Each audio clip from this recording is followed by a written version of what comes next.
လိပ်စာကိုအခြေခံကြကြမှန်ကန်ပြောဆိုရေးတက်ဖို့အတွက်ကျွန်တော်အခြေခံအင်္ဂလိပ်စာလေးတွေတင်လာတာ day 5ပြီးတော့ပါပြီဒီနေ့တော့ day 6ကိုရောက်ပါပြီ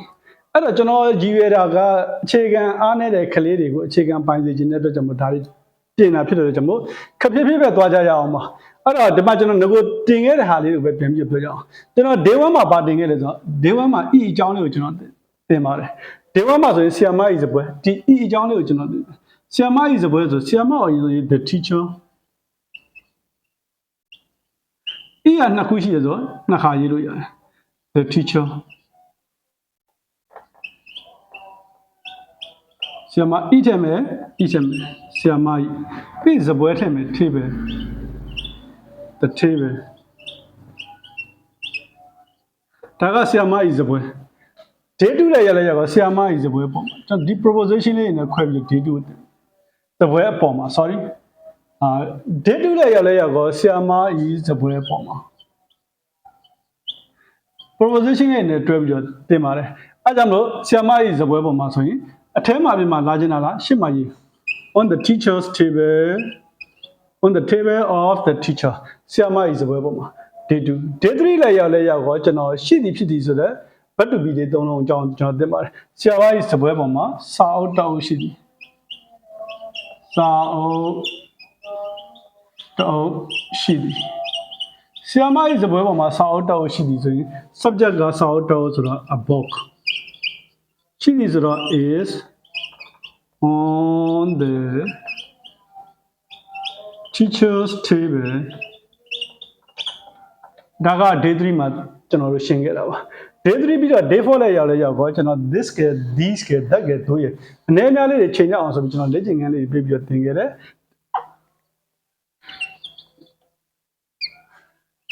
that book is on the teacher's table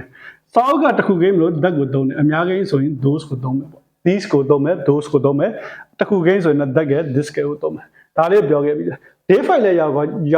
ကျွန်တော် but to be နဲ့ but to have လေးကိုကိုယ်ပြဖြစ်အောင်ပြောတယ်နေရာပြောဖို့ပါတယ်ဆိုရင်တော့တရှိ but to be ကိုသုံးနေရာပြောဖို့မပါဘူးဆိုရင်ပိုင်ဆိုင်ရှိ but to have ကိုသုံးဥပမာကျွန်တော်မှာစာအုပ်တောက်ရှိတယ်ဘယ်နေရာမှာလို့မပြောဘူးအဲကြောင့် but to have ပဲဖြစ်ရမယ် I have a book ဒါက day 1 to day 5ကိုကျွန်တော်ရှင်းခဲ့တာလေးပါဒီနေ့တော့ day 6မှာတော့ကျွန်တော်လွယ်လေးပဲသွားကြည့်ပါဦး action verb ကိုဘယ်လိုသုံးရမလဲဆိုတာလေးပါအဲ့တော့ကျွန်တော်တို့စာသင်တဲ့နေရာမှာ present tense past tense အဲ့လိုမျိုး tense တွေအများကြီးကိုကျွန်တော်တို့ခေါင်းစဉ်တွေသုံးကြတယ်ကျွန်တော်စာသင်တဲ့တောက်လျှောက်မှာတော့ကျွန်တော်အဲ့လိုမျိုးတွေတက်ပြီးတော့ပြောတာမရှိဘူးဒါပေမဲ့ကျွန်တော်ကလက်တွေ့ပေါ်မှာသုံးတဲ့ဟာတွေတော့အများတန်းတော့ရှင်းပြလေးရှိပါတယ်ဥပမာ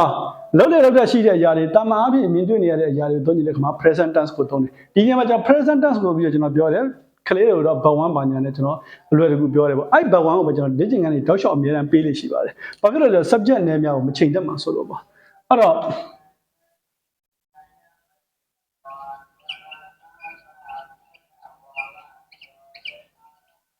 ဒီမှာစာကြောင်းလေးကြောင်းရေးထားပါလေသူသည်ထိုင်သည်ကိုယ့်အိမ်မှာရှိတဲ့အလယ်တန်းစီကလေးတွေကိုပြန်မေးကြည့်ပါသူသည်ထိုင်သည်ကိုအင်္ဂလိပ်လိုဘယ်လိုရေးလဲကျွန်တော်အကြောင်းသားတွေကျွန်တော်အများဆုံးမေးခဲ့တဲ့အခါမှာသူတို့က he is sit down ပါညာအဲ့လိုမျိုးပြောကြတာ he is sit down ဒါပေမဲ့အင်္ဂလိပ်စာမှာကျွန်တော်ကဘာပြောလဲဆိုတော့အဲ့စာကြောင်းလေးရှင်းဖို့တည်းဆိုရင်ကျွန်တော်ကဘာရေးလဲဆိုတော့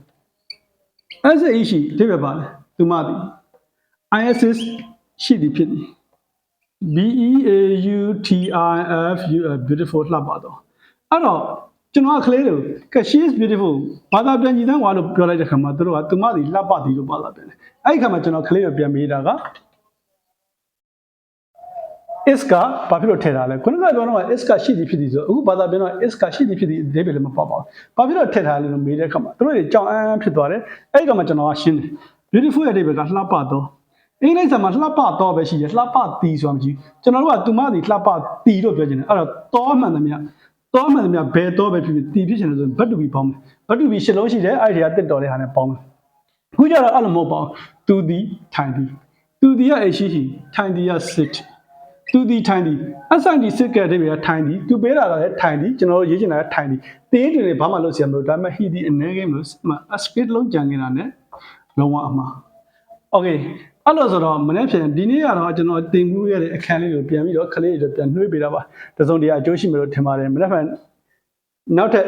day 7အတွက်ဆိုရင်တော့ဒီအကြောင်းအရာလေးပဲကျွန်တော်နောက်ထပ်ဗီဒီယိုလေးတစ်ခုတင်ပြပါဦးမယ် ဟုတ်ကျေးဇူးအများကြီးတင်ပါတယ်